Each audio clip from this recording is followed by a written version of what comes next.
In this chapter, we are going to look at a variety of wounds, how you might manage them and approach them. And also we're going to look at a few bandaging techniques, but it's really hard to bandage a cat. I won't lie about that. And so therefore we'll look at some alternatives that you may be able to use. One of the most common wounds I see in practice with regards to cats are bite wounds, mostly by other cats, which often go on and form a cat bite abscess. All bite wounds are classed as contaminated as mouths are dirty and the broken skin allows bacteria to enter. You may not notice the wound in the early stages as they can be small with no visible blood, no hair loss and no changes in behaviour by your cat. Ideally, you want to get them treated within 6 hours from when they occur to avoid complications. The first symptom you may notice is swelling. This cat has an abscess on the side of his face due to being bitten. Sometimes they will burst at home, so you will see pus and some blood. Other symptoms include pyrexia, which is a high temperature, anorexia, as the infection can put them off their food, lameness, especially if they are bitten on their leg, lethargy and pain. An abscess around the back or tail area can cause extreme pain, which you may discover when stroking them. They are likely to show aggression if you accidentally touch the bite area. The majority of these cats will require antibiotics and some pain relief to prevent necrosis of the skin, where the infected skin dies, which can lead to a much larger wound than the original wound, and may then require surgery to cut away the dead skin and close the wound. Normally, bite wounds aren't actually closed with staples or stitches, unless they're very large or very deep, and that's because when we close them we can harbour bacteria inside and cause a bigger problem. So we tend to leave them open to drain and use veterinary medications and some tips for you at home to help them heal by themselves. Any puncture wound needs immediate investigation, especially if it looks large and or deep. It could be from an animal bite, and the bigger the animal, the more concerning the potential damage caused deeper down, or it could be from a physical object. Puncture wounds can lead to collapsed lungs, aggressive infection of the abdominal lining known as peritonitis, and organ damage. This poor cat presented to me after going missing for a couple of days. She had a wound on her tummy area that was fairly large. It was clearly infected, so needed to be explored under anaesthetic. As you can see in the x-ray, when the sterile forceps were passed into the wound, it really did show how deep it was. It was a hole going inside the abdomen. Sadly, she was so poorly that due to her welfare, it was kinder to put her to sleep. On the surface, this did not look as serious as it was, which is why all puncture wounds need exploring. This is a surgical wound created to perform a cat spay. All surgical wounds are sterile, but they do require some care post-operatively to help them heal. You must keep your pet rested, ideally for 10 days, as the tissues will be weak. To prevent them breaking down and the wound opening, rest is needed. You must prevent licking, as with any wound. Use either an Elizabethan or Buster collar, or you could put them in a surgical t-shirt or even a baby grow. Do not clean directly on the wound line if it is oozing or is dirty. You can clean around it, but if it is smelly or very, very red, get it checked. This wound is infected and the stitches are coming apart. It's a good idea for you to check the wound a couple of times per day so that you can act quickly if there is a problem. Okay, so there's not much scientific proof behind the use of arnica. However, I have found that it may help with wound healing, inflammation and mild pain, so I often suggest using it post-operatively or for any healing alongside veterinary medication. Wounds can be caused by self-trauma. They often cause areas of wet eczema, also known as hot spots, wet, sore patches that can be smelly, but if caught early, can be managed. They often have an underlying problem. By the ear, is there an ear infection? On the tail base, maybe a flea allergy or tapeworm. Remember, fleas carry tapeworm, so when you deflea, you need to deworm. Sometimes it can simply be an irritation from an insect bite. To prevent the problem, you need to identify the underlying cause. Sometimes you may encounter a small graze or clipper rash from a recent blood test, for example, which you may actually be able to treat at home. But here are my tips to follow when dealing with all wounds. So clip the hair around the wounds because hair is dirty, it's an irritant. So make a good patch around the wound. But don't waste time doing this if it's a wound that you're worried about, because you need to get to a vet. Stop your cat from licking. So you might need to use an Elizabethan collar, a buster collar, a surgical shirt, or a baby grow. Saliva harbours lots of bacteria, so we need to stop that saliva getting onto the coat. What are we going to bathe with? Well, I love colloidal silver, I love cold black tea, both, will soothe the skin. Salty water is quite irritating, so I would say avoid salt water as it can cause them to lick and aggravate the area more. If the skin is unbroken, you can use arnica cream, so something like clipper rash or a mild graze. Yes, it doesn't have lots of research surrounding its use, but I find it really useful in terms of clipper rash and mild grazes, so apply that if you have it to hand. If you have broken skin, as long as it's only moderate in size, it's not smelly, it's not offensive, it's not really, really red, then you could apply Activon, which is medicated Manuka honey. There are other products available. This is just the one that I use and really like. Although not a wound, stinging nettles can cause irritation, which may lead to self-harm, which could ultimately lead to a wound. They are acidic in nature, so just like a bee sting, a paste of bicarbonate of soda on the areas can help to soothe.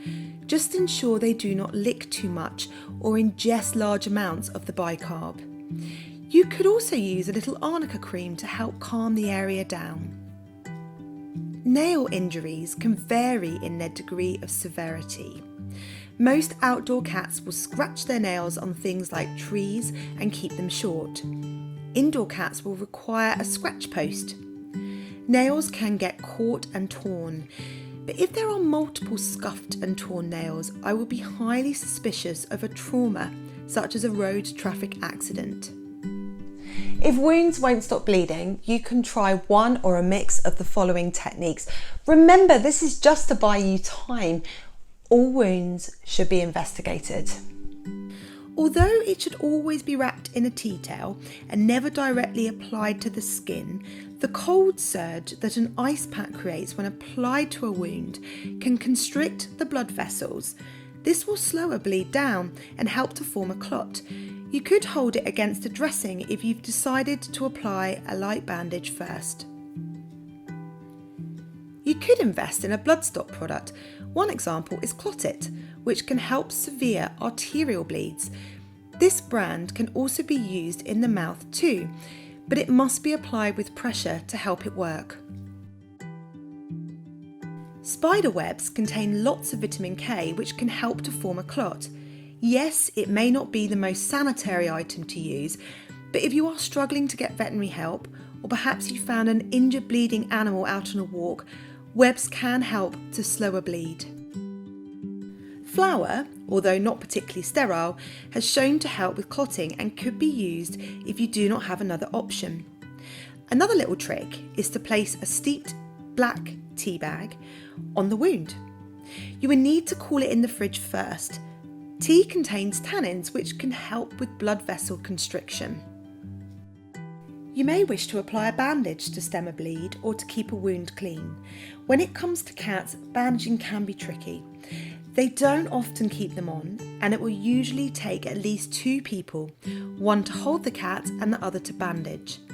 Let's look at a few simple bandaging techniques that you may be able to use at home.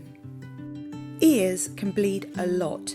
Knowing how to perform a simple ear dressing is useful. Use a conforming bandage as it's stretchy, which means you are less likely to make it too tight. Self-adhesive bandages like vet wrap can become very tight and are best avoided in this area for smaller animals. Remember, this is a short-term dressing. Start with the injured ear and place the end of the dressing on it. You may want to use a foam pad underneath, but avoid cotton wool as it will stick to the wound. Keep the roll on top of the bandage as I have shown here and pass it under the chin. Pass it up and behind the good ear. Repeat this process 2 to 3 times. Then take the dressing under the chin, pass it up, and this time go in front of the good ear. This will create a figure of 8 on top of the head. It will also mean the dressing will be secure and unlikely to slip forwards or back. Tuck the end of the bandage in or use some elastoplast to stick it down. Never use a safety pin. Finally, make sure you can get 2 fingers in between the dressing and the skin. This will ensure it's not too tight. It's actually really useful to have a conforming bandage like this in your pet first aid kit. It's nice and stretchy and won't be too tight when applied. But if you feel like you can't put a bandage on your cat, especially we're talking kind of paw and leg wounds, then actually it's really useful to have a little pet sock available too, so you can just pop that over the area. Now, if you choose to use something like self-adhesing bandage like this, like vet wrap, then my advice is always unroll it first. Unroll what you feel you might need, and then just loosely wind it up, and then use it off the roll, because that will mean that you won't apply it too tight. Also, always have a buster collar at home in your pet first aid kit, because they're really useful at stopping your cat licking a wound. For wounds on the paw or higher up the leg, always start your bandage off the same way, starting from the paw and working up. Have the bandage roll on top of the bandage and not underneath. Start with the end of the bandage against the back of the paw, loop it over the paw, then begin your ascent up the leg. Make sure to overlap the dressing around 1/2 to 2/3 each time to get equal pressure. When you get to the top, secure it by splitting the bandage and tying or tuck it in. Watch as I apply the self-adhesive dressing over the top. And before I secure it with some tape, I make sure I can get 2 fingers down to check it's not too tight.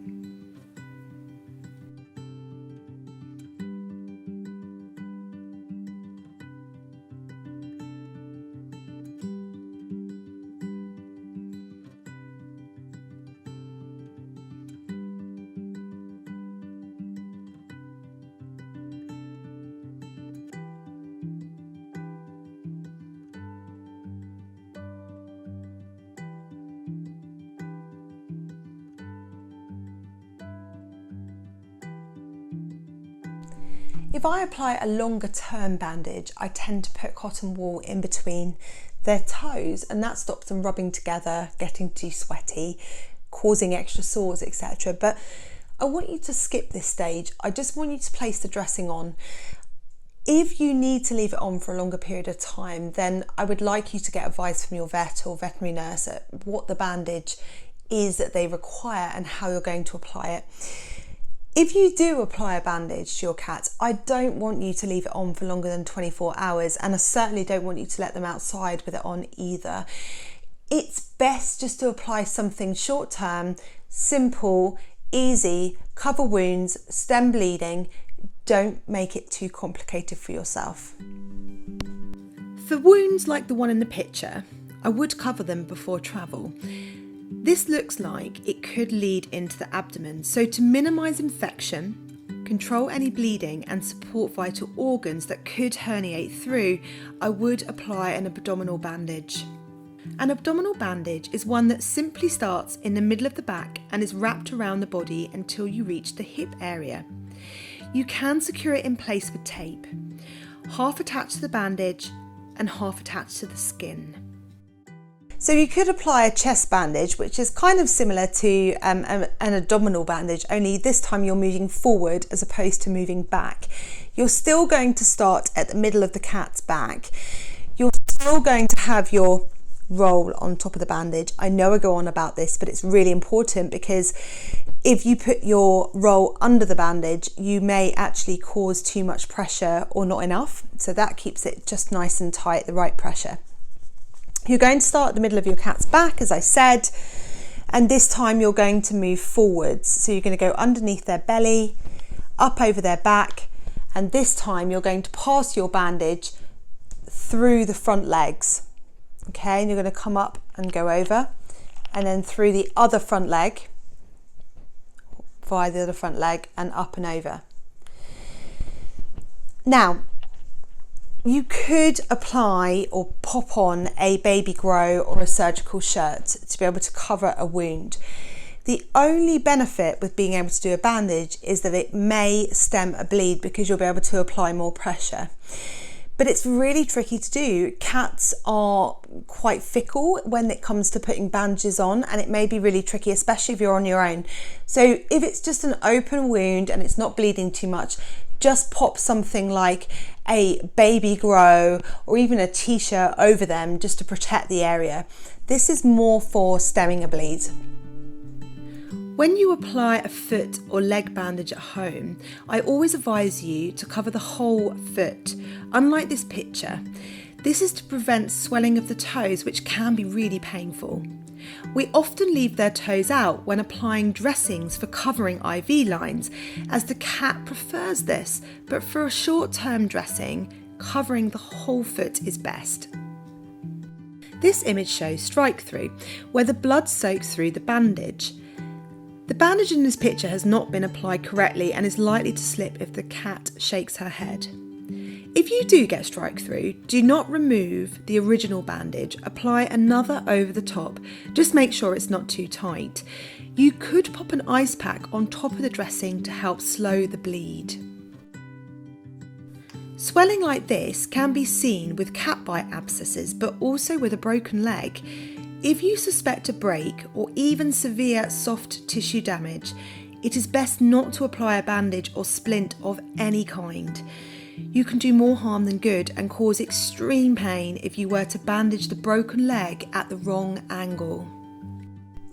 It's actually really useful to have some basic bandaging supplies in your pet first aid kit. A conforming bandage is an absolute must, and you may decide that you want to have vet wrap too. And also a buster collar. That's actually really important to stop your cat from being able to lick a wound. I think the important thing to take away from this is that all wounds, they may look innocent on the surface, but could be more destructive and disturbing underneath, so they're worth getting checked out on all occasions, especially bite and puncture wounds. Small grazes and innocent wounds to the skin, perhaps you can manage those at home. What I want you to do now is to have a go at the quiz, and I'd also really like you to print out the notes on wounds and my bandaging guide.